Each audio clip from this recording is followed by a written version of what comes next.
من أكتر مشاكل البشرة الدهنية المسام الواسعة والبثور السوداء والبثور البيضاء وزيادة الإفراز الدهني، لأن ده بعد كده بيعرضنا لمشكلة الحبوب وآثار الحبوب والتصبغات وحاجات احنا في غنى عنها تماما.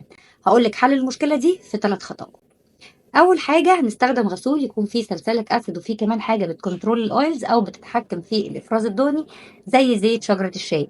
صحيح الحاجات اللي اقول لكم عليها دي جواها مكونات تانية كتير جدا هتساعد معانا، بس اهم حاجه بنركز عليها هو السلسلك اسيد عشان خاطر يتحكم في الدهون، زي مثلا كولاجرا وعندنا درماتيك وكليو ودرماكتيف. في كمان غسول ستارفل وغسول دير. الغسولات دي مهمة جدا وأول خطوة أصلا في الروتين بتاعنا هتساعد في التحكم في الدهون وهتنضف لي البشرة وهتنضف مسام البشرة. تاني وأهم خطوة وهو تقشير البشرة علشان خاطر نشيل الجلد الميت ما يقفل لناش المسام ويعمل لنا مشكلة البثور. تستخدمي المقشر اللي انت عايزاه بس ما يكونش الحبوبات بتاعته خشنة عشان ما تجرحليش البشرة.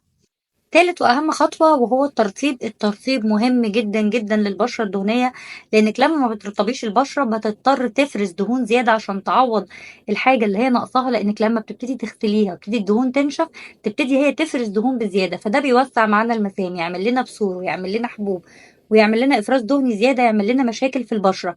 فلازم نرطب البشره الدهنيه في مرطبات كتيره جدا، من ضمنها برضو كليا ودرماتيك وليلاك ودرماكتيف. المرطب بتاعه حلو جدا وبيتحكم في اللمعان بتاع البشره. في كمان سيباكلار هيدروجel حلو جدا للبشرات الدهنية المعرضة للحبوب.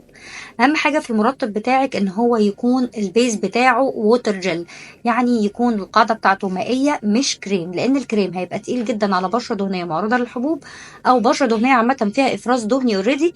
ما ينفعش نستخدم لها حاجة فيها كريم، لازم نستخدم حاجة تبقى جل. طبعا اهم سيرم بنستخدمه لو احنا بشرة دهنية عندنا مسام واسعة وعندنا مشاكل في الافراز الدهني وكمان عندنا اثار حبوب هو سيرم الناسيناميد، وانا رشحت لكم قبل كده درماكتيف وسكين سايد وكمان سيرم ايفا نياسيناميد. دول اهم 3 خطوات تعمليهم علشان تخلصي من مشكله البثور والمسام الواسعه وكمان زياده الافراز الدهني اللي بتعمل لك حبوب.